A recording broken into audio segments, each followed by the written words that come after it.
Shalom a todos, un saludo cordial a los estudiantes que se han conectado para la clase de hoy. Un saludo también para los amigos que nos van a ver luego en YouTube. Bienvenidos a la clase de hoy, donde vamos a tener la segunda parte del estudio de las Sefirot o dimensiones de Netzach, Od y Yesod. En la clase anterior nos quedamos analizando aspectos relacionados con Yesod.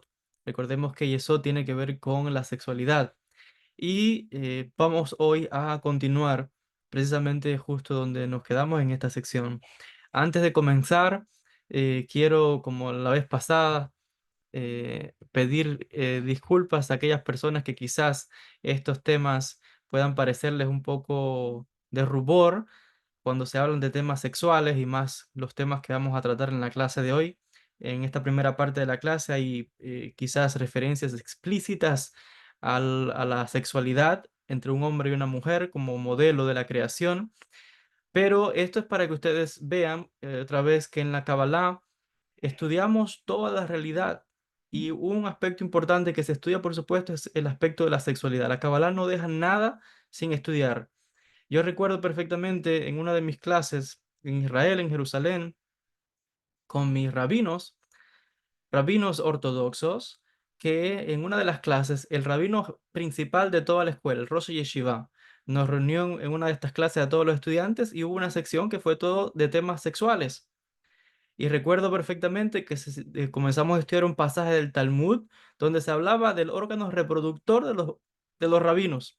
Cuando vimos ese pasaje, todo el mundo quedó en shock, porque que el rabino principal, alguien de tal prestigio, hable de temas sexuales, que hable de esas cosas. Claro, lo primero que nos explicó el rabino es lo siguiente. En el judaísmo no existe tal cosa como un pudor a la sexualidad. No existe esa idea de que la sexualidad es malo, que es tabú. Al contrario, son temas que hay que estudiar, son temas que se abordan, es parte de la vida, es parte de la realidad. Y por tanto, en la Kabbalah, estos son temas esenciales que se analizan específicamente cuando estamos estudiando la Sefirá de Yesod, que es el fundamento que hace referencia otra vez al órgano reproductor, tanto del hombre como de la mujer. Ya sabemos, ya hemos explicado en la clase anterior que toda la creación realmente es un gran acto de copulación, es un gran acto sexual. Esa es realmente toda la creación, porque cuando decimos que Dios creó un vacío, el famoso espacio donde el Halal Panui, donde Él colocó ese universo, ese vacío donde existe el espacio-tiempo es donde luego se introduce la luz divina del Ein Sof, es donde Dios está revelándose de manera infinita. Entonces es un vacío con un rayo de luz que se llama el Kaf que está entrando. Quiere decir que en la misma esencia del universo está la estructura de un gran acto sexual, es la copulación, es un mecanismo de todo está estructurado de esa manera. El cielo masculino, la lluvia cae, la tierra femenina recibe y la tierra da vida, pero tiene el cielo que llover. La luna femenina, el sol masculino, el sol le da la luz a la luna. Tienes el hombre y la mujer, día y noche. Entonces, hombre, mujer, masculino, femenino, o sea que todo es una gran, son dos opuestos que se unen. Es como la letra Aleph. La letra Aleph está compuesta de una Vav, pero tiene una letra Yud encima y otra abajo. Son dos letras que, digamos que forman la estructura de lo que es la Aleph, lo que es la unidad. Entonces, analizando la Sefirá de Yesod específicamente, que es donde estamos leyendo directamente de las palabras del rabino Aryeh Kaplan, estamos hablando de palabras de vocabulario que para mucha gente, que cuando digan temas de Dios, hablando de sexo, de sexualidad, pues sí, estos temas no son, dentro del mundo judío, como decimos, no es un tabú, no es como, por ejemplo, hay religiones que piensan que la sexualidad es tabú, que el sexo es un pecado. Piensan que el famoso pecado original, que no hay tal cosa como un pecado original, la gente piensa que fue tener relaciones sexuales y un montón de disparates como esos. Lo que el judaísmo nos muestra claramente es que para nada son temas naturales que hay que estudiar, son temas que se analizan, vienen en el Talmud, vienen en todos los textos y vienen en la Kabbalah. Mucho del lenguaje que se utiliza en la Kabbalah, en el Zohar, es un lenguaje de índole sexual para hacer referencia a la unión o a procesos internos que tienen lugar dentro del ser humano, pero también al proceso de la experiencia mística entre el místico, el hombre y Dios. Y de eso vamos a ir explicando en la clase de hoy. De hecho, digamos que el nivel de conciencia que se debe trabajar es llegar a ese mismo estado de conciencia que tenía el ser humano antes de ser echado del Gan Eden, donde Adán y Eva, dice el texto, que estaban desnudos y no se avergonzaban. Fue después de haber comido del árbol cuando dice que hubo una especie de como de vergüenza, que estaban sin ropa. Pero hay que, luego eso tiene también explicaciones bíblicas. El punto es que en la Cábala usamos un lenguaje como esto, y así que bueno, con esta aclaración para aquellas personas que quizás no están familiarizados con este vocabulario, con aquellas personas que nos van a ver, bienvenidos al judaísmo y bienvenidos a la Kabbalah. Este es el lenguaje que traen los sabios. Pero específicamente estamos estudiando, les decía, la Sefirá de Yesod. Yesod, el fundamento. Hablamos en la clase anterior de cómo el amor perfecto, el Yesod perfecto, es cuando es la unión no de los cuerpos. Eso es un factor externo. Yesod real es ese amor, esa unión real de la parte mental y de la parte emocional. Porque no solamente existe el deleite o el placer físico, también existe algo que se llama placer o deleite espiritual, ta'anuk. Ese es el verdadero yesod que se debe tener o que debería existir entre un hombre y una mujer, entre una pareja, cuando tienen el acto sexual, que es el mayor ejemplo de verdadera debekut, de unión. Entonces, ya explicábamos en la clase anterior en la historia de Jacob y Rachel. Raquel tenía tanto amor por su esposa, por Raquel, que dijimos que por eso fue que el templo tuvo que ser construido en una región que pertenecía en este caso a uno de los hijos de Jacob con Raquel y no con Lea, porque él no amaba a Lea, y esto se reflejaba en los hijos que heredaron esa energía, esa contienda, ese rechazo, y había toda una discordia entre Jacob y sus hijos y entre los hijos de Lea y los hijos de Raquel, porque los hijos de Raquel venían a través del amor que tenía Jacob por ella. Y por eso es que el Bet HaMikdash, el templo, un lugar de santidad donde estaban los dos querubines, que eran, recuerden, estos querubines estaban frente a frente y estaban como en un abrazo, como si fuese un acto de copulación. Y es ahí cuando se manifestaba la presencia de Dios, la presencia divina. Es el templo y el arca, el Aarón, solamente podía estar en la porción de tierra que correspondía a uno de los hijos de Jacob, que fue engendrado a través del amor. En este caso, Benjamín. Y por eso otra vez, este es el Bet HaMikdash, el templo donde ocurría la profecía. Gente que no era profetas iba al templo y comenzaban a profetizar. Ocurrían sanaciones, ocurrían todo tipo de situaciones donde en el Bet HaMikdash era donde estaba manifestándose constantemente la presencia de la divinidad. Y todo eso por la significancia de esos querubines que estaban, les decía, como un acto de copulación. Lo que es más, en ciertas fiestas se abría la cortina para que el pueblo viese a los querubines en un acto de unión, para que el pueblo viese y dijese de la misma manera, Akadosh Baruj Hu ama al pueblo de Israel. Entonces estamos viendo aquí que no hay pudor ninguno cuando hablamos de temas de sexualidad, cuando estamos viendo que de hecho es lograr un estado de sexualidad sagrada o de santidad, porque el hecho es de santificar incluso la sexualidad. Y de eso vamos a dar un poco en la clase de hoy, cuando le decía, profundicemos un poco más en la historia de Yosef, de José, el hijo de Jacob, donde vamos a ver que otra vez el objetivo de todo es ser santos en toda área de la vida del ser humano, incluso en la sexualidad.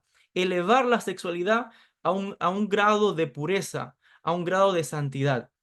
Y de ahí les decía las comparaciones que estamos trayendo a la hora de explicar las dimensiones de la Sefirá de Yesod. Volviendo al rabino Aryeh Kaplan, les decía, yo voy a tratar de que en una hora tenemos unas cuantas páginas y voy a hacer todo lo que pueda para dentro de esta hora cubrir toda la segunda parte que nos queda de este capítulo. Y así la clase siguiente solamente sería completar Malhut y así completamos todo el árbol de la vida. Así que eso es un logro muy grande, yo pienso, para este curso. Volviendo a la historia de José, Yosef es el arquetipo que se asocia con Yesod. ¿Y por qué Yosef es el arquetipo de Yesod? Porque recuerdan la famosa historia de Potifar, donde dice el relato bíblico de que él estuvo en un momento de tentación, estuvo en un momento...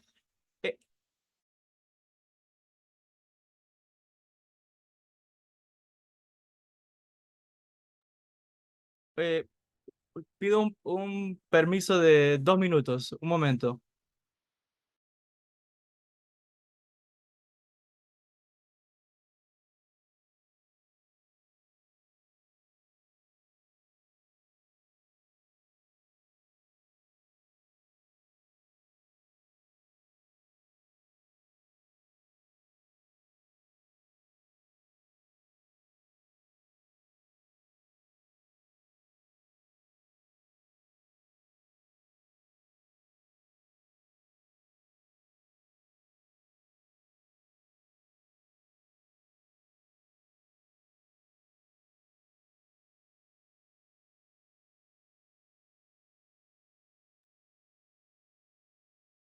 Mis disculpas por esta interrupción. Bueno, volvemos a la clase, Besat Hashem. Les decía, estábamos estudiando el arquetipo de Yosef.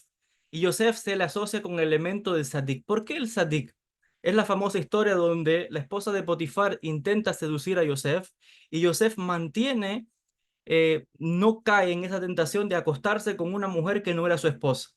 Y dice que lo que lo preservó a él de no caer en esa, digamos, de ceder a esa tentación fue que él tuvo la imagen de su padre que se le apareció. Ahora hay que entender qué significa esa imagen de su padre. Ahora, el hecho de que Yosef fuese capaz de contener su sexualidad cuando no debía entregar su energía sexual a la persona que no era la indicada, esa persona que tiene la fuerza suficiente de poder, de usar la Geburah, de usar en este caso, de poder disminuir su fuerza para no poner su energía sexual donde no debe, esa persona es el que está en un nivel que se llama Sadik. Entonces, ¿quién es un sadik? Aquella persona que sabe cuándo restringir su energía sexual y no colocarla donde no debe. Entonces, ese es el caso de Yosef. Por eso es que se le llama sadik, porque dice la historia que estaba en un lugar lejos de su familia, nadie le estaba viendo y sin embargo, él tenía un nivel de conciencia y de fuerza interior que fue capaz de saber limitar, de saber cuándo dar, abrir paso a su energía sexual y cuándo no. Entonces, a este respecto entendemos algo muy importante. Hay que tener mucho cuidado a quién uno le entrega su sexualidad, a quién uno entrega su energía sexual. Por eso es que volvemos otra vez, entendemos el aspecto del matrimonio, el aspecto de una pareja es algo sagrado, la sexualidad es algo sagrado. Decíamos ahorita, o en la clase anterior, perdón, de cómo el matrimonio, una pareja, es este compromiso donde dos almas se dan como una especie de compromiso donde se pertenecen uno al otro. No, o sea, no están disponibles para nadie más. Eso es lo que significa todos los votos que se hacen a la hora de hacer la boda, el matrimonio, como decimos en hebreo, nisuim. Entonces, a este respecto entendemos que solamente dentro de un contexto sagrado, que es el matrimonio, es cuando la sexualidad de cada uno de los miembros del hombre y de la mujer pueden los dos trabajar para elevar su sexualidad y para que sus hijos alcancen un nivel que sean almas de un grado de elevación espiritual que puedan venir y engendrar en este mundo. Y de eso hablamos también un poco en la clase anterior, como existe un día específico que recomiendan los sabios a la hora de tener relaciones con la pareja, existe una hora específica, existen también incluso meditaciones cabalísticas que se hacen a la hora del acto sexual, porque se entiende que es algo sagrado. El hecho es de que aquello que otros puedan pensar que es algo mundano, algo de lujuria y de placer, la idea espiritual aquí es que hasta la sexualidad se puede elevar a lo divino, deja de ser algo meramente de la carne y se convierte en una unión muy espiritual, muy fuerte, que tiene el poder y la capacidad de engendrar almas. Y dice el rabino Aryeh Kaplan que en esto el ser humano tiene la similitud, es como el creador, como Dios.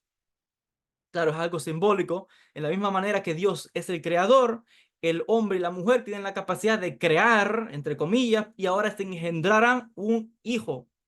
Entonces, esto los une, los lleva a ser similares a la divinidad, al creador.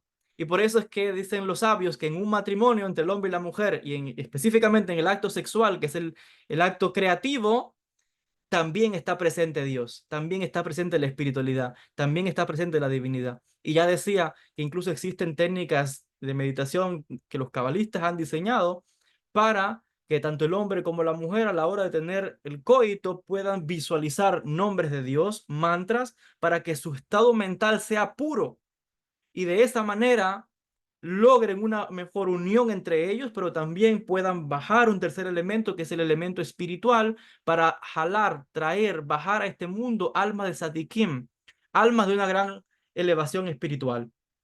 Entonces estamos viendo aquí que el aspecto que se resalta con Yesod es de sublimar la sexualidad. La sexualidad es algo sagrado, no es algo simple o mundano, sino que es algo que se tiene que elevar.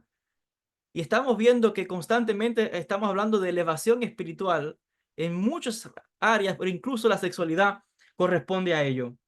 Los sabios explican que alguien que logra esto, la pareja que tiene este nivel, tiene un gran alto, un grado de elevación espiritual. Y por ello es que dice, es la importancia de la fidelidad en ese matrimonio. Un matrimonio donde hay infidelidad es una energía sexual, una energía que está siendo redireccionada y que de otra manera está causando una influencia de otras energías que lo que van a causar realmente confusión, caos dentro de esa unión sagrada.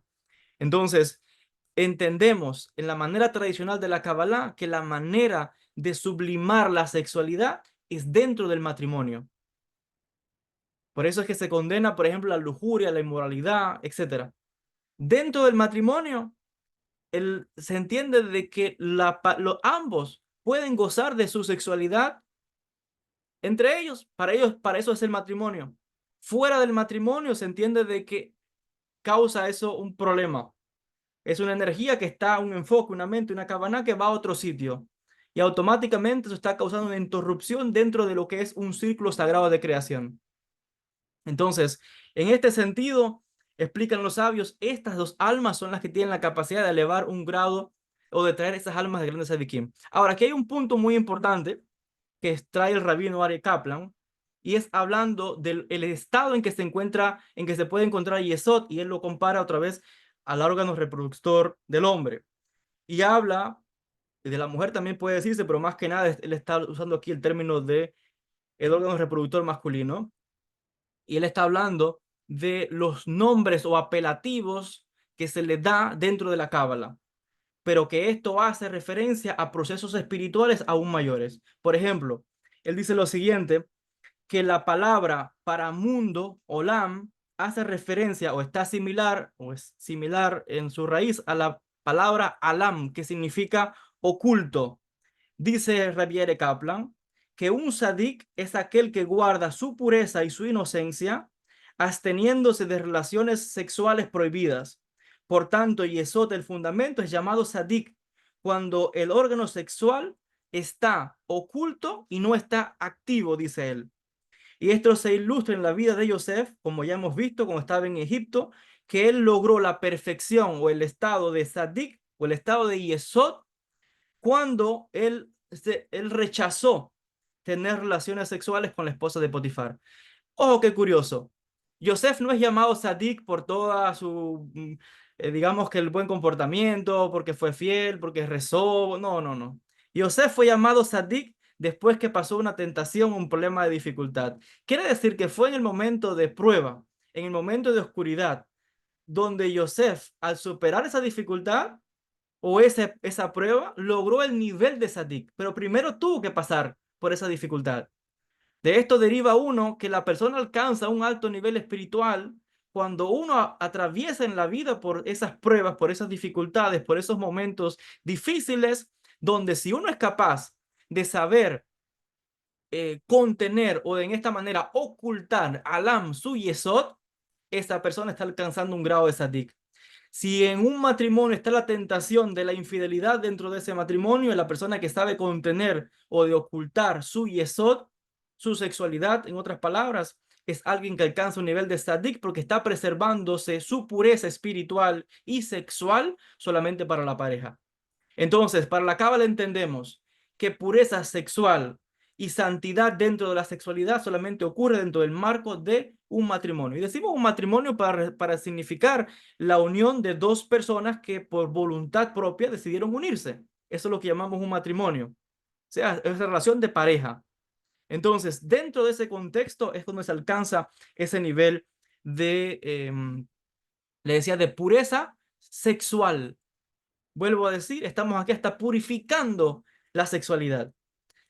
Hay otro aspecto, ya hablamos del yesod oculto, pero hay un yesod que se revela. ¿Y cuándo se revela yesod? Cuando está teniendo lugar el coito, el sexo entre el hombre y la mujer. Y dice que ahí yesod se llama Hay Haolamim, la vida de los mundos, cuando literalmente hay una interacción sexual entre el hombre y la mujer, es una energía, vida.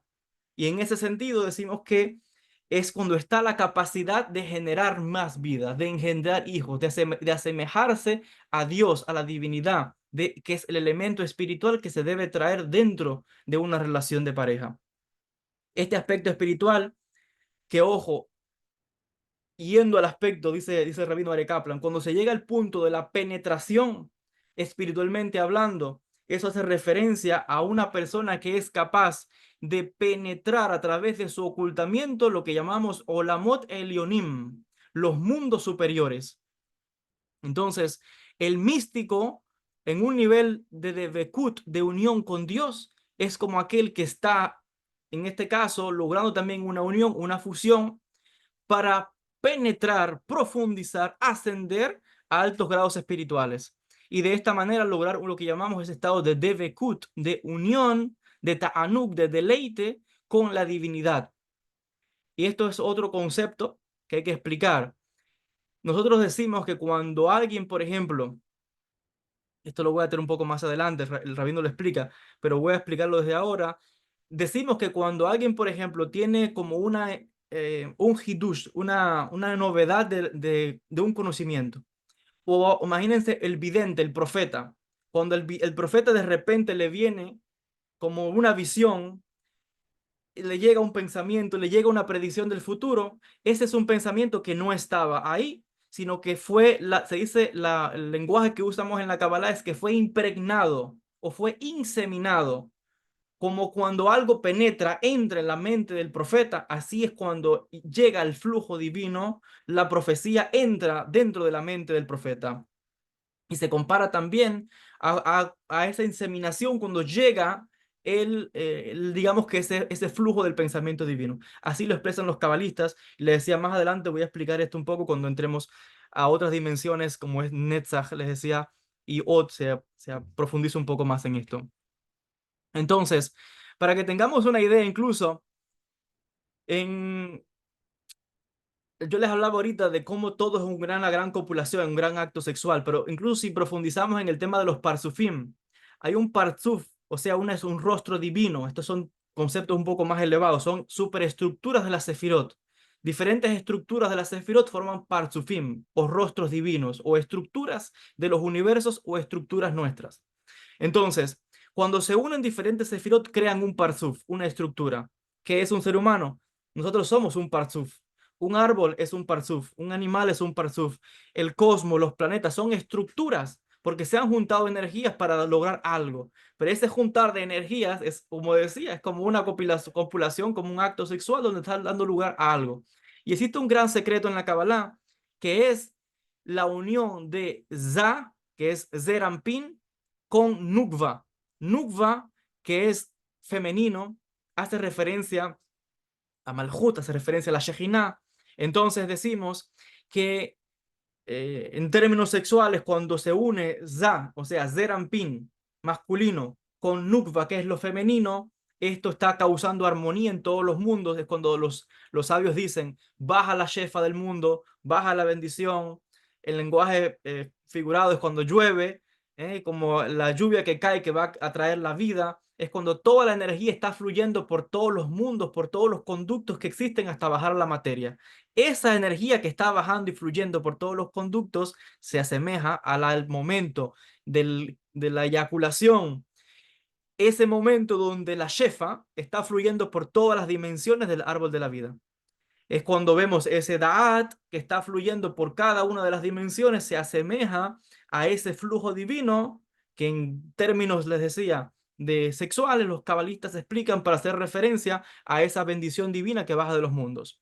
Cuando no baja la bendición divina, cuando hay bloqueos espirituales, cuando en la naturaleza se ve que no llueve, que hay sequías, que hay hambruna, que hay escasez, que hay limitación, decimos que hay un problema donde hay diferentes, digamos que em, en los cuatro tipos de copulación que existen, lo voy a explicar ahora, decimos que no está funcionando bien y por eso es que en el judaísmo existen grupos místicos donde hacemos rezos para estimular a los mundos superiores para que descienda la bendición, para que baje la shefa. Se llama Mayim Nukvim, aguas femeninas, para estimular desde abajo para que baje la bendición desde arriba. Hay un grupo de místicos, de hasídicos, que a través del rezo, a través de la tefilá, ellos crearon un sistema místico donde ellos entendían que el judío que guardase al pie de la letra lo más escrupulosamente posible la halajá, las leyes, y específicamente en el rezo, en la tefilá, contando muchas veces letra por letra, con kavaná, con intención, que es un poco parecido a lo que el sistema de Rabbi Shalom Sharabi con los famosos Yihudim o nombres de Dios, que realmente lo que es son nombres masculinos y femeninos, y el cabalista, siguiendo el sistema de Rabbi Shalom Sharabi, lo que está haciendo es unir nombres masculinos con femeninos, y lo que está haciendo es que cuando estamos orando, estamos haciendo una copulación, un gran acto sexual entre esos dos nombres, para que cuando usted empiece con las bendiciones de la mañana, pase por la amidad y concluya con Alenu le Shabeach, en el Sidur, en el rezo, al final de esa oración, usted lo que hizo fue unir todos esos universos y subió y hizo bajar la shefa, la abundancia, la bendición cuando usted acabó el rezo.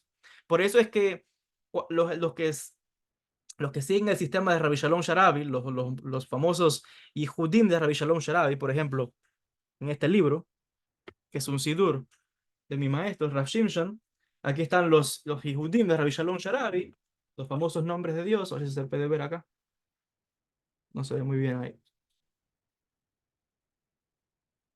un poco ahí se ve. Esto que se puede apreciar aquí son estructuras, son nombres de Dios, que lo que el místico tiene que saber, los nombres femeninos y masculinos, y hay sidurim que ponen colores, colores para significar letras femeninas y letras masculinas, y el místico como está rezando, lo que está haciendo es unificando esas letras o esos nombres para hacer bajar la shefa. Y por eso es que los cabalistas de la Yeshiva Betel, por ejemplo, cuando rezan, no rezan como las otras personas, los otros judíos en la sinagoga, que lo que están es pidiéndole a Dios cosas.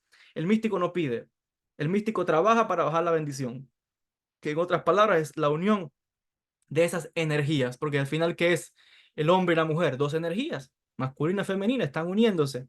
Entonces, ese es el trabajo que se hace en ciertos sistemas o grupos místicos para hacer bajar la shefa, para hacer bajar la bendición, como es el sistema de Rabbi Shalom Sharabi.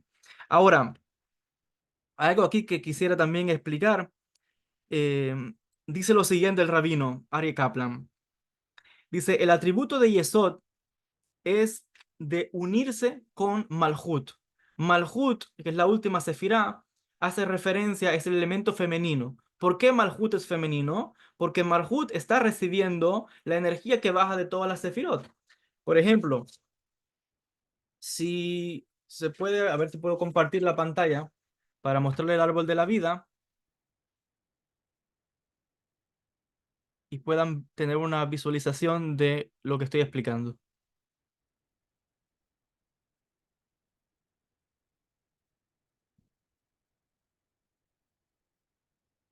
A ver,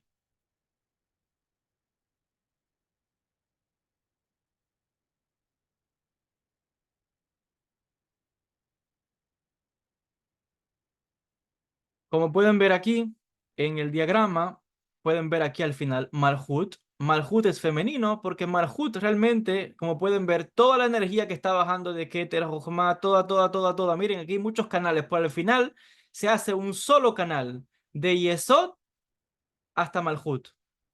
Es la unión de lo masculino que está penetrando a lo femenino.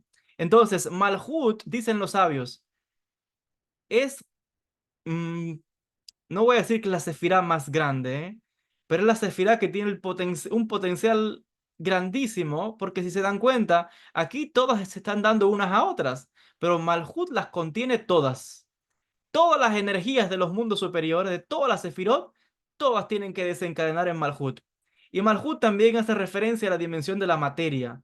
Y por eso es que los sabios dicen que es aquí en la materia, en esta encarnación, donde existe el mayor potencial de revelar la luz divina de un grado mucho más excelso que en los mundos espirituales. Por eso es que dice el refrán, Keter está en Malhut. En este canal que va desde Keter directamente está Malhut, porque todas las energías de los mundos superiores está desencadenando en Malhut. Y recuerden que realmente todas estas dimensiones que están mirando aquí, Jochma, Binah, Hesed, Geburah, Tiferet, Netzach y Esod, todas estas no son más que extensiones de Keter.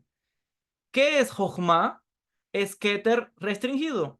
¿Qué es Binah? Es Jochma restringido. Y así cada una se va dando a otra hasta crear todas las dimensiones, pero todas van a desencadenar en Malhut, que es el elemento femenino, como la mujer, que es tiene la capacidad de engendrar el hijo, la matriz. Entonces, de esa manera, el poder de la mujer es grandísimo, porque la mujer es la que tiene la capacidad de poder traer la vida. O sea, hace falta el elemento masculino. No, no es uno mejor ni el otro, pero entendemos que Malhut contiene todas las demás Sefirot. Y decimos que Keter se oculta dentro de Malhut. Keter se oculta dentro de la materia. Por eso es que dicen los sabios, la mujer tiene una luz muy excelsa, un nivel de conexión espiritual que el hombre no tiene. Nosotros no tenemos. Malhut es la que es capaz de, digamos que esa esencia de vida que se recibe es Malhut la que tiene la capacidad de tomar esa energía que se recibió y transmutar esa energía y crear algo nuevo, como la mujer que recibe el semen del hombre y con eso es capaz de crear algo nuevo, una vida nueva, engendrar hijos. Entonces, es lo mismo con el ser humano. Cuando uno recibe un conocimiento sobre cualquier disciplina, cualquier ciencia, cualquier conocimiento, tenemos dentro una capacidad de que eso que hemos aprendido, ahora lo incorporamos dentro nuestro y con este conocimiento podemos iniciar nuevos proyectos, nuevas ideas. Este es el pensamiento que existe detrás, les decía, de todo este aspecto de esa copulación, de esos mundos con esas energías. Ahora, hay un aspecto que el rabino explica y es el aspecto de la circuncisión. La circuncisión en el judaísmo entendemos que tiene una repercusión a nivel espiritual. ¿Por qué a nivel espiritual? Porque decimos que en Yesod, explica el rabino Ari Kaplan, y cito lo siguiente, dice, Yesod es el asiento de tanto dice, es el asiento de lo espiritual y de lo físico, del placer espiritual y físico, porque recuerden que hemos aprendido que el placer no solamente es físico, también existe placer espiritual. Es el estado de éxtasis, cuando en la relación sexual se llega al punto de la eyaculación, del clímax en la unión sexual. Pero en el caso del místico es igual, cuando el místico está conectado con Dios, este momento que llamamos de Bekut, unión mística, Ta'anug, deleite, es cuando el místico se queda en estado extático, porque está recibiendo una visión, una revelación espiritual. Ese momento es placer espiritual. Y ese placer espiritual se puede también experimentar entre el hombre y la mujer en cuando está el momento de unión. Entonces hay dos tipos de placeres, físicos y espirituales. ¿Y dónde están asentados esos dos placeres? En Yesod. Es lo que nos explica el rabino. Por tanto, dice el rabino Ari Kaplan lo siguiente. Dice, Yesod, por tanto, se convierte en uno de las pruebas principales de cómo el hombre, el ser humano, va a usar el poder que Dios le ha dado, ya sea para bien o para mal. Esa energía, para bien o para mal, el poder de hacer del mal está representado por el prepucio que cubre el órgano reproductor del hombre. Entonces, dicen los textos de la Kabbalah que cuando Adán nació, nació circuncidado, porque se entiende que el prepucio es una limitación y por eso es que hacemos el Brit Milá en el judaísmo, de que el varón tiene que ser circuncidado para volver al estado primordial de unión, perdón, que tenía Adán al momento de la creación. Ahora, ¿cuál es el significado de esto? Voy a leer directamente las palabras del rabino cuando dice lo siguiente. Dice, espiritualmente hablando, ¿qué significa el prepucio? Ya vimos que Yesod es el concepto de reciprocidad en una relación. Es el placer de dar y de recibir, que debiese ser lo más hermoso y santo, la cosa más hermosa y santa en el mundo, dice el rabino. Sin embargo, ¿qué ocurre cuando el orlá o el prepucio cubre? Dice, es una clipá, es una limitación. Literalmente significa una barrera, una cáscara que está pegada a Yesod, el fundamento, y previene, o sea, impide el establecimiento de una unión perfecta con Malhut, donde una unión perfecta se entiende que es cuando no hay ya más máscaras, cuando no hay limitación, cuando uno es al descubierto completamente en una relación. Y eso se simboliza también cuando se descubre, se destapa, se desvela, se retira el prepucio en el órgano reproductor del hombre. Entonces, en ese sentido, es como que se está removiendo una clipa, una limitación. ¿Por qué? Dice el rabino lo siguiente. La razón es clara. La razón es clara.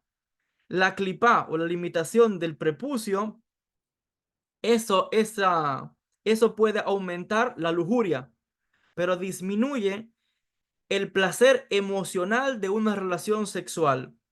La circuncisión, por otro lado, disminuye la lujuria, pero lo cual envuelve remover esa cáscara de yesod que aumenta el placer espiritual.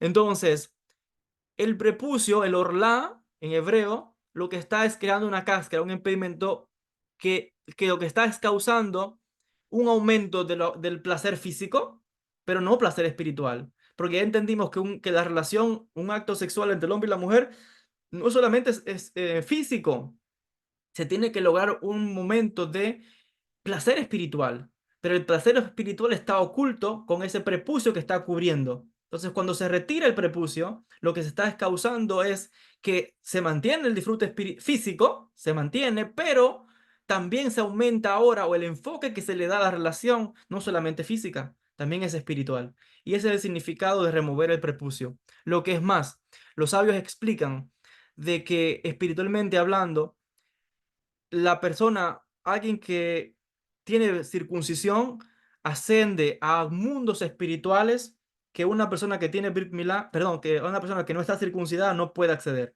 Entonces, espiritualmente hablando, el hombre que tiene circuncisión logra desvelar, destapar y acceder a mundos espirituales que la persona que no tiene circuncisión no lo puede lograr. ¿Por qué?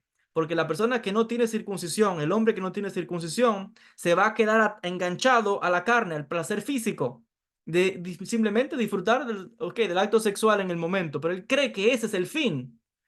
Y nosotros decimos, no, es eso, pero hay algo más que el deleite, que la parte física. En una relación sexual también hay un elemento espiritual, de deleite espiritual, de unión de almas, de unión de emociones, pensamientos, conciencias, de un deleite, de un ta'anug espiritual. Eso se logra cuando se disminuye la lujuria física, de lo físico, y se equilibra ahora para dar paso a un tipo de deleite o de placer mucho más elevado que es espiritual. Eso se llama santificar, como les decía ahorita, santificar el matrimonio, santificar el acto sexual. Entonces, ese es el significado de remover el prepucio en el caso del hombre. Y hemos explicado que la lujuria no es amor, sino solamente placer físico. El acto sexual también es espiritual, también es santo. Eso es les decía, lograr lo que llamaríamos un estado de sexualidad sagrada, santa, que en ella el elemento espiritual, o sea, Dios, lo divino, también está presente. Y esto vemos que no lo logra todo el mundo porque la mayoría de la gente quizás lo que está es más en el disfrute físico, pero no saben que existe otro tipo de disfrute, que es el disfrute espiritual, de deleite espiritual. La idea es santificar el acto sexual. Ya hemos explicado, alguien que tiene circuncisión alcanza grados espirituales mucho más elevados, secretos, mundos superiores. Por tanto, Devekut, la unión es este grado de Devekut, de unión con Dios o de unión del hombre con la mujer, es algo santo, es algo sagrado. Y por ello tienen la capacidad de crear, de engendrar y de bajar almas de gran elevación espiritual en este mundo.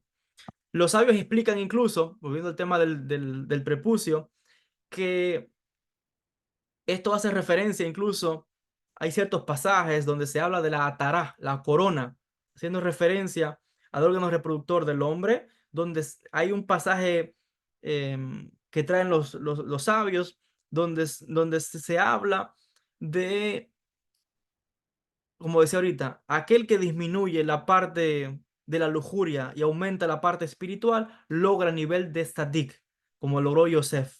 Alguien que logra ese nivel merece una corona, merece, como les decía, ser llamado a ese nivel espiritual. Entonces, cuando decimos que alguien que tiene un nivel espiritual llamado Tzadik, estamos hablando otra vez de un estado de conciencia, pero de un estado de espíritu, de energía que no tiene todo el mundo, como estamos viendo acá. Y se trata aquí en este caso de cómo con conciencia uno es capaz de activar su sexualidad y de regresar su sexualidad. Yo no dejo que el impulso me domine, que digamos que los deseos son los que me dominan. Cuando una persona tiene un nivel de conciencia elevado en Cábala, tienes la capacidad incluso de poder a voluntad controlar tu propia energía sexual, y a voluntad puedes lograr ese estado de placer físico y espiritual, y a voluntad, o sea, con conciencia, con da'at, a voluntad puedes causar, como decía ahorita, una unión mucho mayor con la pareja, y hacer bajar, como decía, almas elevadas, y hacer bajar un tercer elemento, que es el elemento espiritual.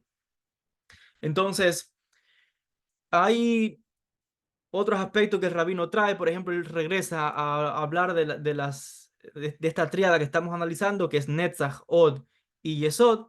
Él dice que Netzach y Od, Netzach es el dominio, Od decimos que es el esplendor, la empatía, y él dice que Netzach y Od se compara a los testículos.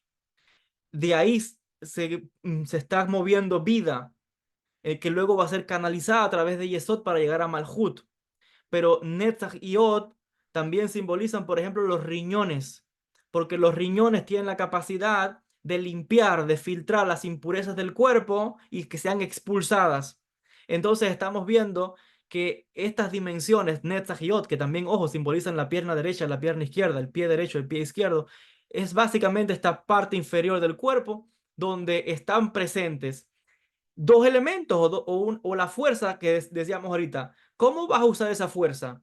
¿Para el bien o para el mal? Eso está en eso que llamamos la dimensión o ese grado espiritual que llamamos Yesod.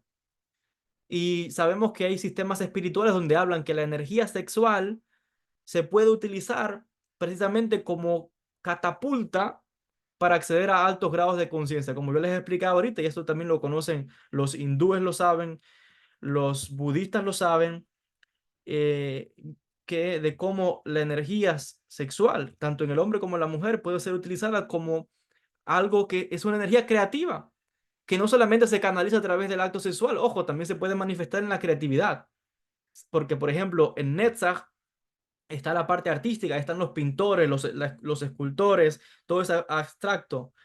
Está la poesía, los poetas están ahí. Entonces, esa energía sexual también se puede canalizar para un talento, para el arte, para manifestar algo, creación, en otras palabras.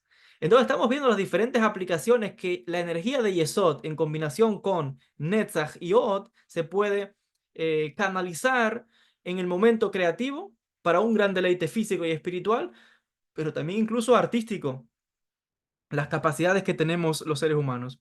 Estas dos Sefirot, Netzach y Od, simbolizan a dos, o los arquetipos son Moisés, Moshe Rabenu, sería Netzach, y Aarón sería Od. ¿Por qué Moshe Rabenu es Netzach? Porque en la dimensión de Netzach es el dominio, es lo que se impone. Recuerdan que esto lo vimos en la clase anterior. Como en una relación, por ejemplo, aquel que impone su energía al otro está actuando con la energía de Netzach. Y la energía de Od es más de recepción, es más de ceder, es más de ser flexible. Entonces, en el caso de Moisés, Moshe Rabenu, ¿por qué es Netzach? Porque dicen los textos que él recibió la profecía del Eterno, de Dios, pero no fue como, por ejemplo, otros profetas hablaban con sus palabras lo que Dios quería transmitir en una visión, pero Moisés no. Moisés era directamente como inseminado su pensamiento de la energía divina, y él hablaba la palabra de Dios directamente, como alguien que hablaba directamente con cara a cara con la divinidad. En el caso de Aarón, no fue así. Aarón, que es el arquetipo de Od, simboliza, como les decía, aquel que cede, aquel que es flexible. Y eso lo vemos en el caso de Aarón, incluso hasta cuando el mal está presente. En el caso del famoso becerro de oro, el Egel, la gente quería hacer ese ídolo. Y Aarón, para buscar la paz, para preservar la paz en el pueblo, se dio incluso para ayudarlos a hacer el Egel, el becerro de oro. Entonces, está actuando en el elemento o en la energía de Od, que es la complacencia, vamos a hacer las paces, flexibilidad. Netzach no, Netzach se quiere imponer. Es como esa persona en la pareja, cuando uno de los dos quiere imponerse todo el tiempo, esa persona está actuando con la energía de Netzach, dominio, imposición. No es flexible, quiere imponerse sobre el otro. Y Od es lo contrario. Od es la sumisión, la empatía, hacer las paces, las calmas, etcétera. Entonces, ahí están los dos elementos, los dos arquetipos. Ya dijimos que Yosef mm, significa Yesod, y Yesod dijimos que es el fundamento.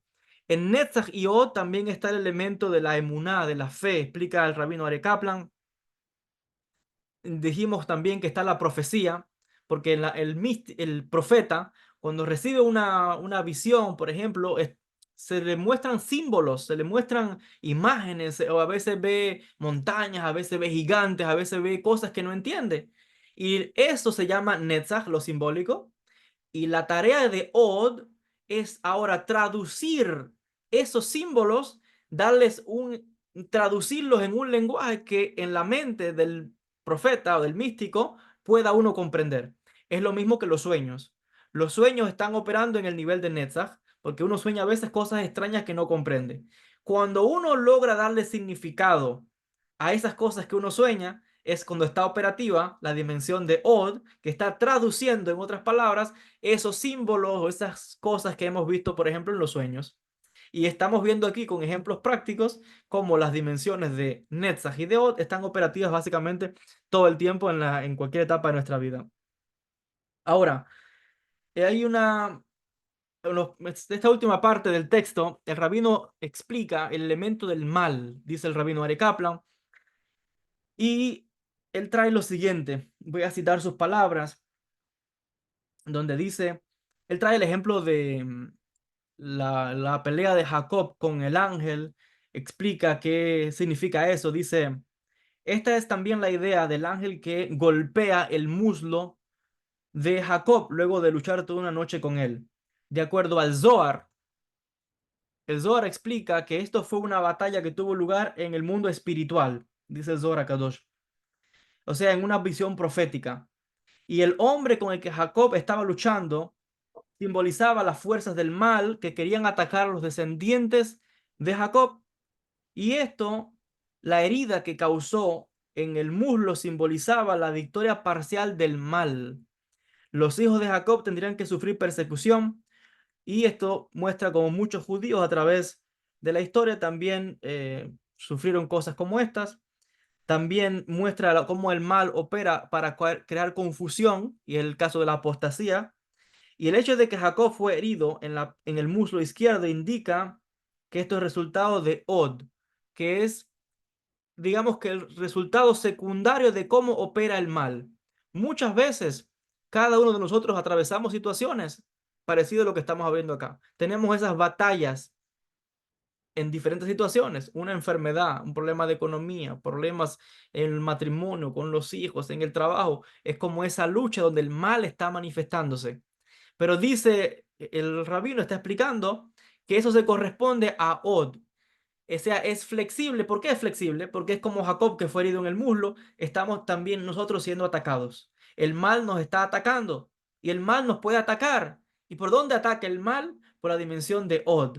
Es curioso que Od significa también la palabra tanto escrita como hablada. Por eso es que la shonara, el chisme, la habladuría, eh, atrae el mal.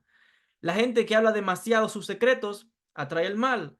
La gente que está revelando una información confidencial de sí mismo se está atrayendo mal a sí mismo. Por eso es que el mal está atacando por Od, que es la parte más flexible. El mal no puede atacar por Netzach, porque Netzach significa eternidad, la victoria.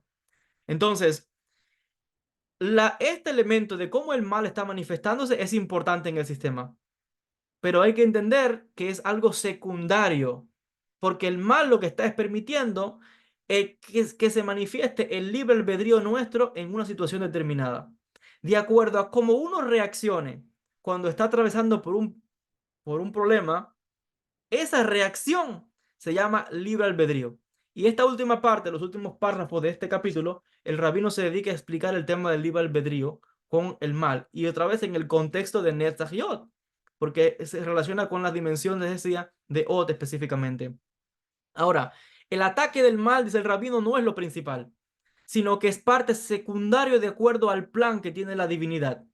Dice, el mal de hechos existe y se sostiene a sí mismo a través del bien, que es, o sea, es un resultado secundario, un elemento secundario en la creación. El propósito del mal es permitir la opción del libre albedrío y, por tanto, manifestar el principal propósito, que es que el hombre se apegue a sí mismo a Dios y de esta manera traer el bien en el mundo. Lo que es más, eventualmente explica el rabino que el mal será transformado en bien. Quiere decir que la función del mal básicamente es como distraernos, entretenernos, pensar que cuando yo tengo un problema, cuando hay problemas de economía, cuando hay una gente enferma, la gente, todo su enfoque va en eso y se distrae y cree que no hay salida. Cree que es la única realidad que existe porque se está concentrando en los problemas. Lo que la cábala nos viene a decir es, espera un momento, eso es una ilusión, eso no es permanente, eso se va a disipar. Aquí se va a demostrar ahora tu libre albedrío de acuerdo a cómo tú reaccionas en este momento donde se te está poniendo a prueba, y tienes que entender que el mal o esa situación adversa por la que estás atravesando eventualmente se va a transformar en una situación de bien. Por eso decimos que detrás de la oscuridad también se oculta la luz. Por eso decimos que detrás de un momento difícil en la vida, de una de un momento de oscuridad, de difícil, de depresión, de problemas, ahí también hay un aprendizaje, ahí también hay un crecimiento, que eventualmente eso es luz. Por tanto, el mal es un tipo de luz oscura y que causa un aprendizaje incluso mucho más rápido que, digamos, cuando uno está operando todo el tiempo en el elemento donde todo parece que va bien. Ahora, el rabino trae un ejemplo de cómo funciona el libre albedrío. Y él pone el ejemplo de alguien que está jugando ajedrez con un gran maestro. Una persona normal jugando con un gran maestro, el rabino dice, ¿tiene el libre albedrío o la oportunidad la persona de mover las piezas donde quiera moverlas? La respuesta es sí. Pero jugar contra un gran maestro, el gran maestro o sea, puede mover las piezas para hacerte a ti, obligarte a que tú muevas las fichas, las piezas, en una posición donde es él el que te va a acorralar, donde a ti no te va a quedar otra opción que por voluntad propia, pero según el deseo del maestro, es donde tú vas a mover la ficha, donde vas a mover la pieza. Entonces, lo mismo pasa con Dios, lo mismo pasa con el Creador, con el Ein Sof, con el infinito. ¿Cómo se explica el famoso libre albedrío? ¿Existe el libre albedrío? Sí y no. Sí, de manera limitada. Es como les decía, estamos dentro de un juego, vamos a llamarlo así, donde están las reglas del que diseñó ese juego. ¿Podemos mover las piezas nosotros? Sí, yo puedo decidir qué quiero hacer con mi vida. Digamos que donde yo quiera mover mis piezas, él va a dejar que yo las mueva. Pero él hace también, él va a llevar el juego a un propósito a donde él quiera llevarlo al final que él quiera. Alguien que sabe jugar ajedrez y me está escuchando sabe lo que estoy diciendo. Uno que sabe jugar ajedrez de verdad puede lograr el final del juego que uno desea. Eso se estudia en ajedrez. Entonces, lo mismo es con la divinidad. Dicen los textos de la Kabbalah que Dios tiene un propósito para toda la creación y que se está manifestando en toda la historia para un propósito final que es la restauración de todas las cosas, el Tikkun Olam. En el medio del juego, Él nos deja a todos mover las piezas como queramos. Aquellos que creen que están haciendo el mal, que hacen esto y lo otro, Él los deja. Cuando Él decide, te acorrala de una manera que tienes que mover la pieza en esa casilla y no en otra porque no tienes opciones. Entonces es en ese momento donde la divinidad está limitando nuestro libre albedrío. Eso se puede explicar, por ejemplo, con las leyes de un país, la constitución. En los Estados Unidos la persona puede hacer lo que quiera, sí, pero dentro de las leyes, o en cualquier país igual. Usted puede vivir donde usted quiera, no sé, se viste como usted quiera, cree lo que usted quiera creer, la religión que tenga, etcétera. Pero siempre todo el mundo tiene que seguir las leyes del país. Entonces, dentro de ese contexto de lo que define la identidad o las leyes de un país, el ciudadano puede operar libremente como quiera, pero aún así hay una ley superior que lo regula todo. A ese mismo modelo, pero a nivel del universo, de todo lo que existe, está la voluntad del Ein Sof, que está moviendo todos los mundos. Entonces, el ser humano puede mover sus piezas, pero incluso el movimiento nuestro siempre va a ir enfocado a la voluntad divina. Lo que es más, cuando uno cree que se va a ir saliendo un poquito del propósito divino, que no hay tal cosa como salirse, pero cuando uno cree que está saliéndose un poco del propósito divino, el sistema se autorregula de tal manera, como decía ahorita, como ese gran maestro que te encasilla en un lugar que no te queda otra obligación que mover la pieza en el lugar que tienes que moverla, sin opción ninguna. Entonces es lo mismo. Cuando uno cree que se puede, que es más inteligente que el sistema se está autorregulando constantemente para que al final la voluntad que se impone no es la mía ni la suya, sino que es la voluntad divina que está operativa y que está imponiéndose o manifestándose a través de mí, a través de ustedes y de todos los seres humanos y de todas las criaturas. Muchísimas gracias a todos. Vamos a pasar a las preguntas. Si alguien tiene preguntas que quieran hacer con lo que hemos estudiado en la clase, pues puede levantar la manito, hace su pregunta, cierra el micrófono y le damos chance a los demás estudiantes y así uno a uno vamos a ir tomando las preguntas. Claudia tiene una pregunta. ¿Sí, maestro, me escucha? Sí, perfecto. Ok. Maestro, yo quiero hacer una consulta en relación a la unión sexual que da lugar a la materia, que serían hijos, ¿no? En el hipotético caso que la mujer no conciba el niño, o sea, carnal, el niño, la criatura, puede ser que yo he escuchado que otros maestros comentaban que también se pueden engendrar energías espirituales en el caso que no conciba el niño, ¿no? ¿Me puedes hablar un poco de ese tema? Sí, por supuesto. Aquí hay muchos secretos ahí. Hay que hablar de la reencarnación. Pero yo, antes de llegar a la reencarnación, quiero hablar de lo que yo decía ahorita, que es los cuatro tipos de copulaciones. Nosotros decimos que hay una copulación que es cara con espalda, espalda con cara y espalda con espalda. ¿Qué significa eso? Es como los dos querubines, ¿verdad? Que como estaban frente mirándose unos al otro, ahí había copulación, había todo bien, es el hombre y la mujer. Cuando estaban frente a frente hay unión. Pero o sea, los dos quieren, los dos dan y los dos reciben. Cuando está frente a frente, uno está dando, también el otro da. Pero uno recibe, otro recibe. O sea que están dando y recibiendo los dos al mismo tiempo. Eso es lo que crea copulación. que eso lo explicamos, el movimiento en el sexo se simboliza con Netzach-Yod, cuando hay un movimiento en las caderas, es como, expansión, contracción. Entonces, eso se llama copulación cara con cara. Los dos quieren dar y los dos están recibiendo también. Entonces, ahí está perfecto. Hay otro tipo de copulación que es cuando uno quiere dar y el otro está de espalda. O sea, el otro le da la espalda, el otro no quiere recibir. Entonces, ahí no engendra nada. Pero eso no solamente es a nivel físico, digamos que uno de los en la pareja quiere tener relaciones y la otra no quiere. No, también puede ser que los dos estén queriendo, pero espiritualmente hablando, algo está pasando que espiritualmente hablando es como que uno solamente es la energía que está entrando, pero hay otra energía que está en posición contraria que no está permitiendo que fluya. Puede ser que haya algo, no sé si es a nivel mental, a nivel espiritual, en ese momento, en uno de los miembros de la pareja, que aún teniendo relaciones sexuales, no está, como decía ahorita, en ese estado mental, emocional, de esa conexión, etcétera, que puede impedir o puede bloquear que engendren hijos. Entonces, porque recuerda que estamos hablando aquí de procesos espirituales. Entonces, está el uno que quiere dar, otro que no recibe. Eso es cara con espalda. Luego está el que quiere dar y otro que se niega. Entonces, esto está causando, es lo opuesto igual. Y luego están los dos que se dan la espalda. Entonces, a nivel del matrimonio se entiende, pero ojo, también eso es a nivel espiritual. Puede ser que haya literalmente unión, sexo, pero espiritualmente hablando, algo hay ahí que no está permitiendo que pueda causar que las almas bajen al mundo. Ahora, a nivel de reencarnación, hay otro secreto aquí. Eso lo trae Rabbi Gloria y lo trae también un cabalista que se llama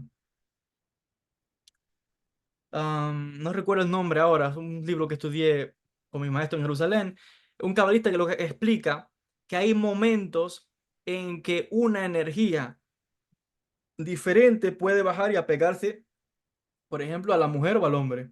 Entonces, por ejemplo, hay mujeres que no están engendrando porque bajó una energía que es masculina, que entró o está pegada a esa mujer y no está permitiendo que ella engendre, porque la energía que está emitiendo es de un hombre.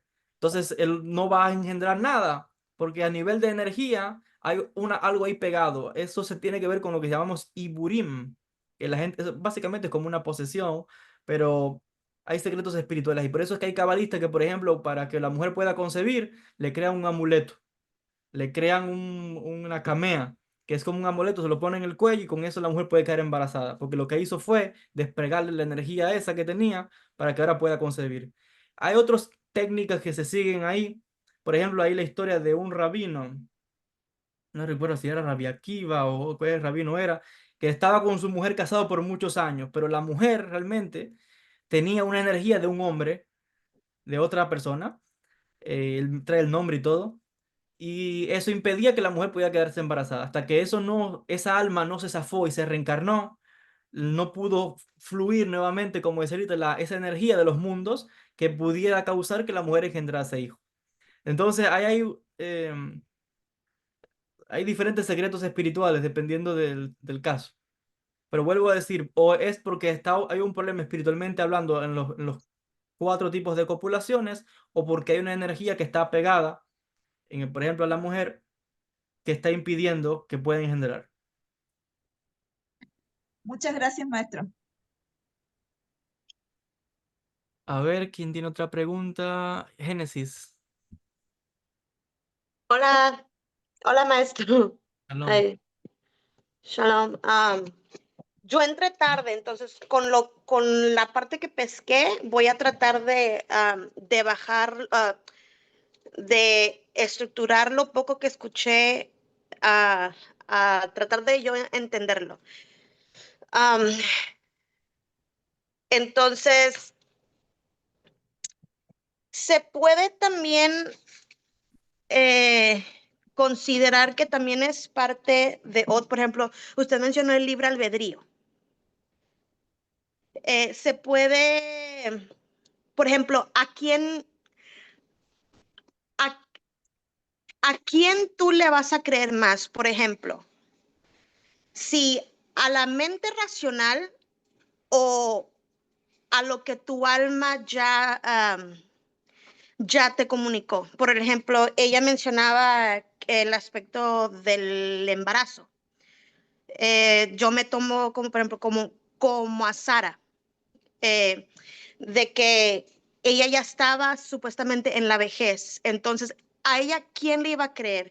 Eh, ¿A las circunstancias físicas o a lo que Dios o a la promesa que ella recibió de Dios? Si, si lo que la cabeza concibe, el cuerpo lo va a manifestar, o sea, lo va a materializar. Por un lado, a ver, no, no sé si comprendo bien la pregunta. ¿Qué me dices? ¿Que lo que los pensamientos te estén diciendo, tú vas a hacer caso a los pensamientos? O sea, tenemos libre albedrío. ¿A quién le creo? Por ejemplo, por decir, Pero ojo, los pensamientos también hay que purificarlos, porque los pensamientos sí, que vienen, la mayoría no son de nosotros. La mayoría de los sí, pensamientos que tenemos son de gente muerta, que son los que nos están poniendo todos esos sí, pensamientos. sí, sí, sí. Bueno, déjame reformatear la pregunta. Este, yo ahorita estoy, ayudando a mi hermana con una enfermedad con su hijo. Y nos contactamos con el maestro Shimshon y todo excelente. Hasta hace unos días logramos ver mucho, pero ella es muy, muy nueva.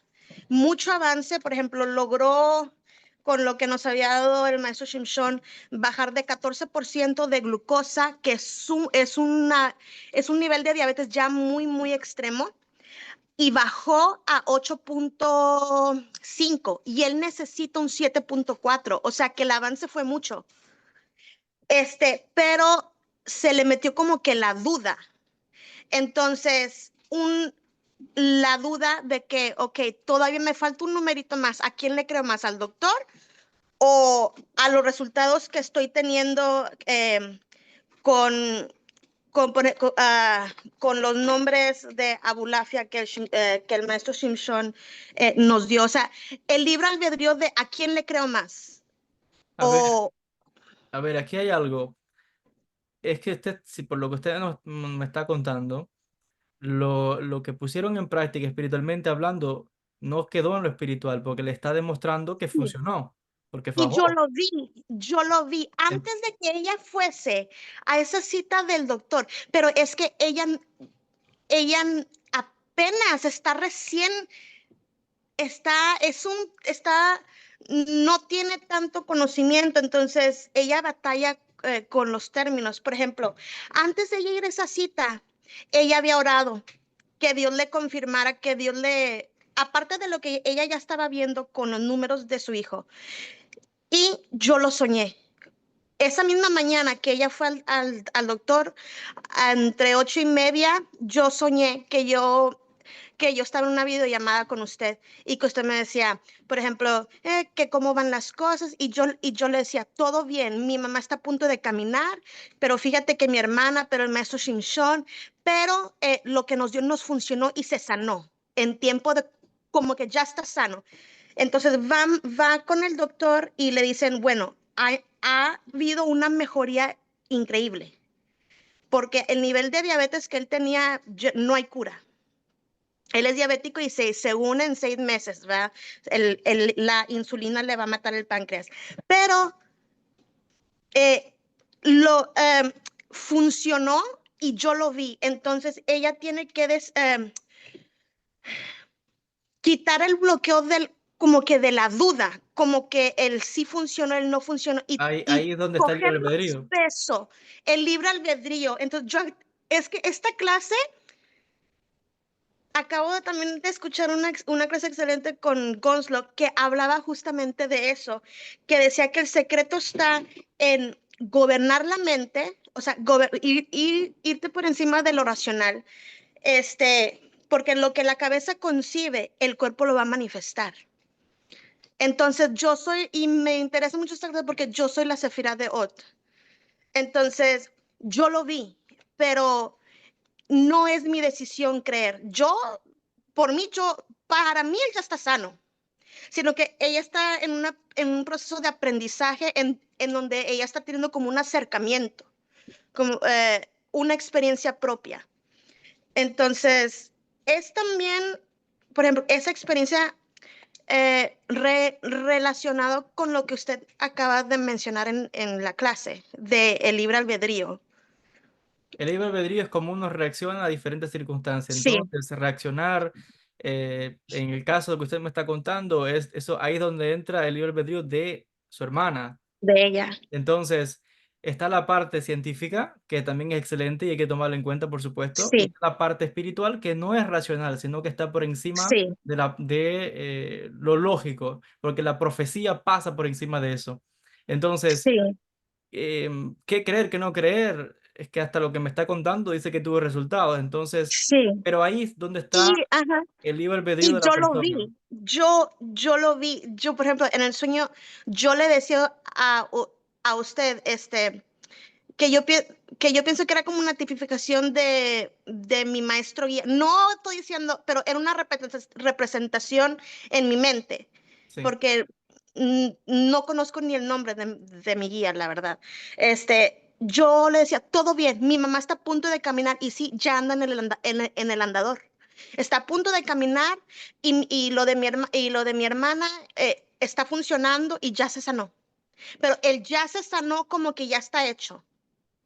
Como que no importa lo que diga el médico, usa esto para irte con todo en la fe, como que no titubees y eh, habla como hablarlo, el hablarlo, en vez de estar alimentando esa energía de enfermedad, irte de que te tienes que aferrar a que ya está hecho y tienes que matar al Satán.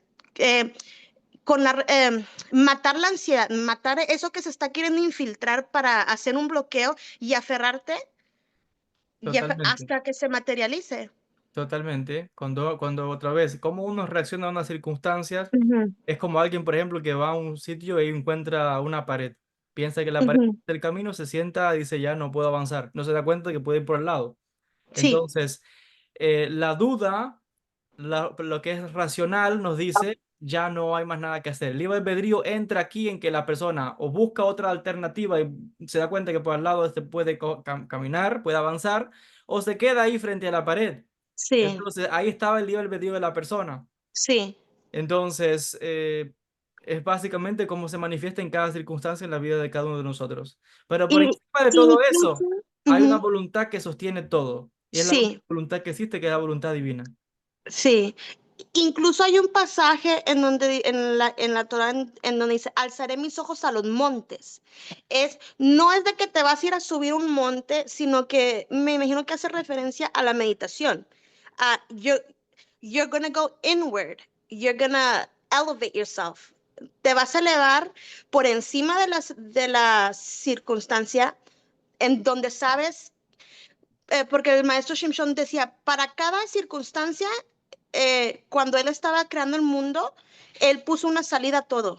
Él puso una Exactamente. salida a cada problema, a cada situación. Y, y hay que entender también que lo que nosotros contemplamos como fracasos también hace parte del plan. Es lo Por que ejemplo, ay, explicábamos en clase. que no logré meditar esta vez, ok, pero es parte de, eres un bebé, eres nuevo, es obvio que te vas a equivocar. Es lo que explicábamos en la clase. Todo eso Ujú, así lo explicamos. sí. Sí, es justo así como me estás comentando. Tengo una pregunta más sobre esta Sefirot de Sí. Ot, porque es la mía. Yo era tartamuda, pero desde que empecé a estudiar Torah, ya no tartamudeo. ¿Qué simboliza? eh, ¿Es parte de esa Sefirot o no? Bueno, es interesante que eso es un tema amplio, porque es interesante que en la Torá el que era tartamudo era Moshe Rabeno, pero Moshe no Mosh, es Od, Moshe es es Ne. Netzach.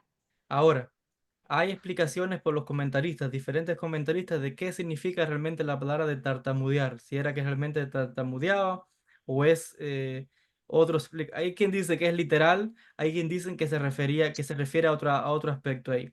Entonces, en el caso específico de Od, que es el lenguaje escrito y hablado, entonces yo colocaría ese impedimento en Od. Entonces, ¿cuál es la pregunta que más es específico? Si la Torá puede desbloquear a una persona que tartamudea, yo digo que sí, porque cuando uno mira, por ejemplo, las historias de los Sadikim, tantos milagros que ocurren, eso racionalmente no se explica, pero No. a nivel espiritual, sí. Es como como explicábamos ahorita en la clase, o cuando explicaba la pregunta que hacía Claudia en el aspecto de concebir. Yo digo, puede incluso que estén los dos uniéndose en acto sexual, pero espiritualmente hablando ocurre algo que no se está pudiendo ver desde abajo, de la materia. Entonces, para la persona que solamente ve lo físico, la tartamudez dice eso, pero espiritualmente hablando, trabajarlo desde el lado espiritual, que es la Torá, se puede corregir. Si está para corregirse. O sea, si me pregunta, ¿puede ocurrir ese milagro? Yo digo que sí. Pero, Eso ¿qué es que, por simboliza eso es que la raíz de todo problema uno siempre la va a buscar, no aquí, la va a buscar arriba. ¿Qué simboliza qué cosa? el tartamudeo? Tartamudear, bueno, realmente se ve como una limitación, pero no es una limitación. Muchas veces tartamudear es una neshama, es un alma que quiere expresar una luz, pero es tanto lo que va a venir que se limita, se aguanta, no puede hablar y las palabras no le salen por tanta energía que va a salir de momento. Entonces, lo que está es, Ujú. de alguna manera, lo que está es como cortando, canalizando eso. Por eso es que em, hay métodos de poder expresar. Por ejemplo, la Torá, por ejemplo, no se lee la Torá como leyendo. La Torá se canta. Cuando se lee la Torá es Ujú. cantada. El tartamudo puede hablar un poco mejor cuando está como Ujú. en poesía. Entonces, en el caso de Moshe, si habla, no habla, pero cuando la Torá es interesante que la recibió Moshe, se tiene que cantar, no se puede leer. Entonces, ahora específicamente, ¿qué significa tartamudo espiritualmente hablando?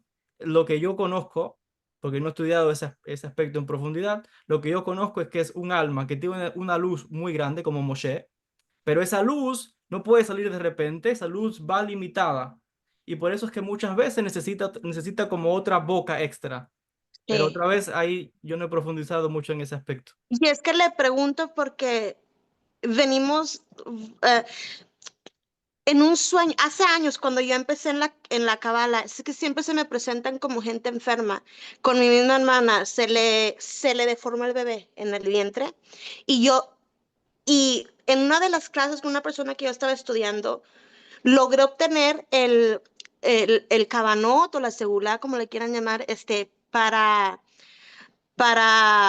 eh, para hacer un milagro, para que el bebé, bueno, y me dio miedo porque yo no me sentía capacitada, entonces yo estaba ore y ore y ore y ore, y soñé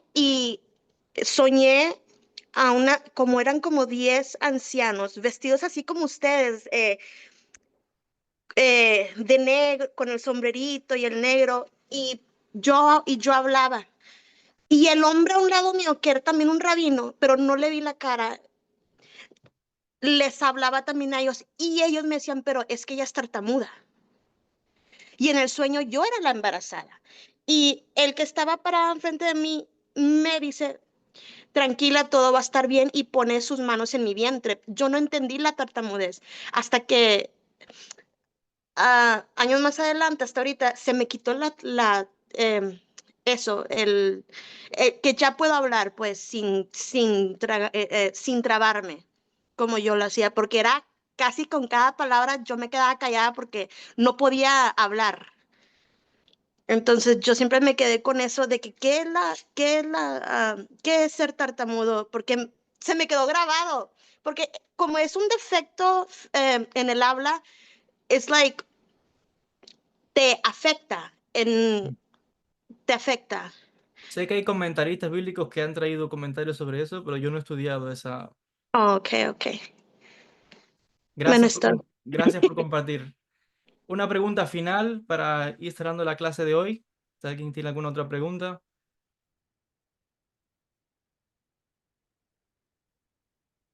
¿no estamos bien? Bueno, si no hay preguntas, pues nada. Yo Besat tengo una Hashem. maestra más. Sí, Eh, ¿podrías explicarnos la relación, si existe relación entre la parte del prepucio del miembro del hombre con espiritualmente con las uñas de los dedos? Con las uñas de los dedos. Sí, sí, Eh, con la parte, cuando usted hace el Abdalá, coloca las manos sí, cerca de la luz de la no, vela. yo no he escuchado, pero puede ser porque hay un libro que es de Segulot que dice que cuando uno se corta todas las uñas tiene que hacer Netilayah Daim, tiene que lavarse las manos porque las uñas significa impureza, clipá, clipot. Entonces, si el prepucio se compara a una clipá, entonces ahí puede haber un paralelo, pero no necesariamente mirarse las uñas en las Havdalah, sino lo que yo he leído es el hecho de que cuando se cortan las uñas, uno tiene que, eso se recoge y se quema incluso. Y tiene que lavarse las manos, hacer Netilayah Daim, porque es que una clipa, una impureza que uno acaba de desprender. Entonces, si el prepucio orla es una clipa, entonces ahí hay un paralelo. Clipot, clipot. La similitud que yo le pondría a a eso que pregunta. Sí, lo había escuchado. Muchas gracias, maestro. ¿Alguna pregunta más? Bueno, no sé, Jenny, si tiene alguna pregunta. No, Ok. porque aparece como si yo tuviera una pregunta. No, no. Pensé que tenía preguntas. No, solamente para estar seguro antes de Bueno, cerrar. bueno, ya que, Sí. ¿cómo se puede, cómo es una de las formas que se puede rectificar la sefira de Ot? O de la sefirot que usted ha mencionado. Bueno, O me estoy saliendo del tema. Lo no, siento. eso es precisamente lo que explicamos en esta clase y en la clase anterior. Las dos clases lo que hemos venido es explicando Mm, cómo es un balance de las dos. Dijimos que Netzach es dominio, una sefira que se impone, y dijimos que ujú, Od es la empatía, la flexibilidad. Entonces, las dos son importantes. Entonces, el desequilibrio en una relación está donde una persona está operando solamente en Netzach. ujú, Yo me impongo, el que manda aquí soy yo, tienes que hacer lo que yo diga, es así y no hay más nada. Esa persona está operando únicamente en Od en una relación. Hay personas que están operando en lo opuesto, perdón, sí, alguien que se presenta así dominante es Netzach, perdón. Alguien que es lo opuesto, que todo el tiempo es sumiso, aguanta todo tipo de cosas, que solamente está buscando la tranquilidad, está en un desequilibrio. Está esa persona operando en solamente Od, que es lo flexible. Entonces, ahí hay un desequilibrio por lo lados. Operar con una sola es el desequilibrio. Uno tiene que no, saber que hay momentos no, constantemente estamos balanceando las dos. Hay momentos en que yo debo poner Netzach, o sea, yo tengo que estar con mi esposa o viceversa, pero hay momentos que tengo que darle su espacio. Entonces, el espacio que yo le doy, eso se llama rectificar Netzach, que básicamente estoy operando en Od. Y cuando estoy en la dimensión de Odd, que es para eh, como siendo flexible, buscando la empatía, buscando la armonía, pero hay muchas veces que no. También yo tengo que poner mi netzach y poner un poco acá ujú, de mi dominio también, de mi personalidad. Entonces, en una sí, relación, por ejemplo, tiene uno que estar operando en los dos niveles que están todo el tiempo trabajando. Operar con uno solo es un desequilibrio, operar con uno de los extremos es desequilibrio. Trabajar con los dos es donde se crea esa armonía que es lo que llamamos yesod, donde yo en una relación puedo unirme al otro, pero al mismo tiempo hay un momento en que yo preservo mi personalidad, mi identidad, mi persona, ujú, que es lo que diferencia la postura de la Kabbalah a esas ideas románticas de las novelas y de las películas de amor, donde es una entrega a muerte y tal, y que yo me deshago por la otra persona. No, hay momentos en que es de unión, pero hay momentos en que, ok, cada cual por su espacio, darle espacio a tu esposa, darle espacio a tu hombre para que él también tenga su propia esencia ujú, y no claro. sienta y que no sienta la pareja que con Netzach, que es el dominio, no sienta que lo estás ahogando, porque estás Ujú, destruyendo la relación. sí, Y otra manera en que se destruye la relación es el que todo lo aguanta por preservar. Ese es Od. todo el tiempo aguantando del otro, y digo pareja, pero puede ser en una amistad, en una familia, en el trabajo, uno todo el tiempo preservando la paz, la tranquilidad, la empatía, me pongo en el lugar del otro, pero no Sí. estás sacando tu esencia para complacer al otro. Entonces ahí es un desequilibrio. Hay Es también momentos, como cuando le dijo Hashem a Moshe en el mar de juncos, de que, ¿por qué clamas a mí? O sea, avanza, o sea, sí es bueno orar, pero sí también está el que también tienes que accionar, de que el de momento cuando de se sacar tu enfrentaron al esencia, mar. de preservar tu identidad, Ujú, preservar quién eres, que también está conectado en la sefirá que está encima, que es Tiferet, que es el yo dice. interior, pero también se conecta con Yesod. Ojo, esto es profundo ahí. Esto puedes luego en las clases, en la clase anterior y también al principio de esta clase, profundizamos en esa Ujú. parte. Ok, ok. Bueno, ahora sí, muchísimas gracias a todos los que se conectaron y un saludo también a todos los amigos que van a ver la clase luego por YouTube. Estoy tratando de avanzar lo más que podamos, todavía no llegamos ni a la mitad del libro, pero bueno, vamos paso a paso, hacemos lo que podemos, no hay prisa ninguna, tratamos de cubrir los materiales lo más que podamos, Besrat Hashem, y bueno, con el favor del Eterno nos veremos el jueves, 7 de la noche, con la clase del Pirkei Avot, y bueno, el jueves daré otro anuncio porque ya para el domingo que viene la clase no va a ser a las 7 de la noche, la clase va a ser el domingo que viene a las 10:30 de la mañana para darle chance a la gente que está en Europa que se pueda conectar. Pero bueno, el jueves lo anunciamos y todos los detalles para el jueves 7 de la noche. Gracias a todos. Gracias, maestro.